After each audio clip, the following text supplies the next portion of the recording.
We need a better leader. What we're really lacking is leadership in this situation. How many times have you heard that? Regardless of the setting, could be work, could be community, otherwise. Um, but what makes a good leader? There's a lot of books written on leadership.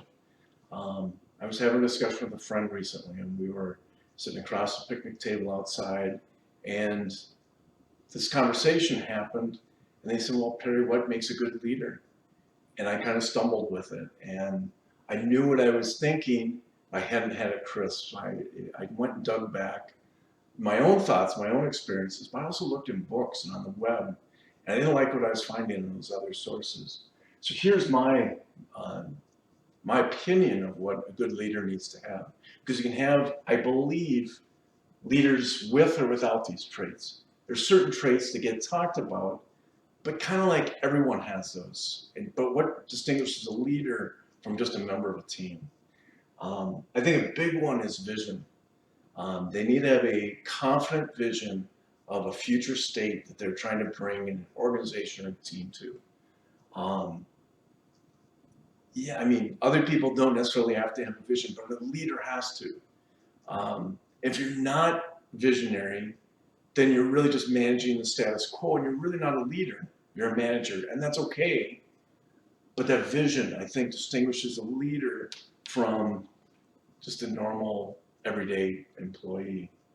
Um, Another thing that I think distinguishes a true leader that can execute that vision is someone that you can trust in a positive way.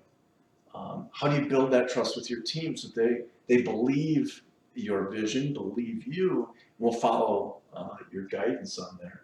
I think a big thing for developing trust, number one, is understanding your people, but it goes beyond that of just being transparent about your own insecurities, your own mistakes, whatever it might be.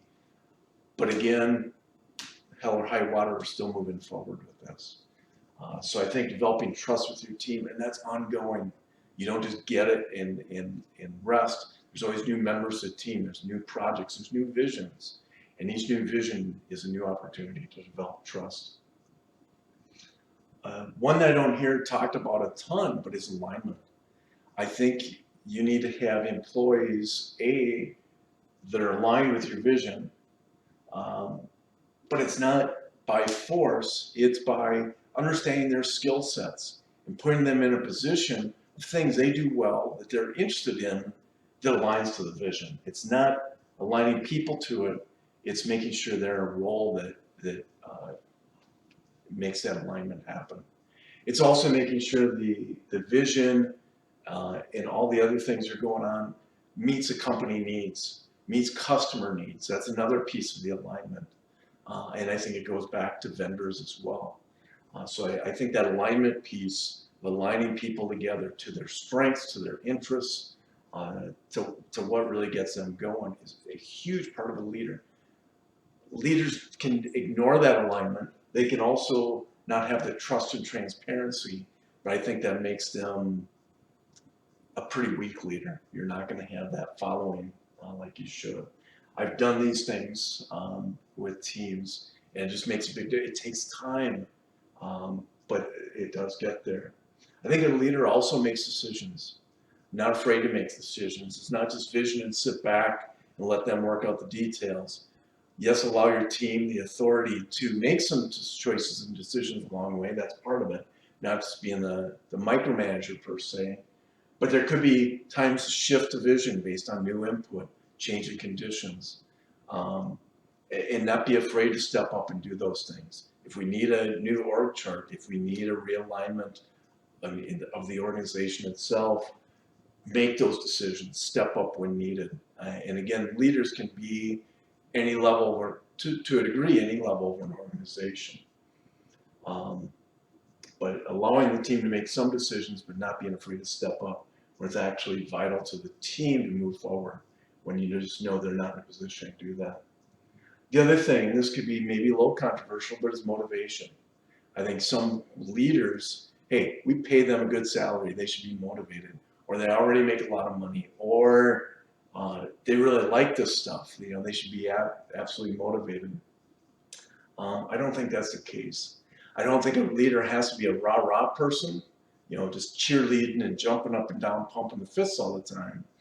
Um, but I think it really fits back with this alignment thing is understanding the people on your team, whether it's a player or an employee, and making sure that you understand what drives them, help them understand what motivates them.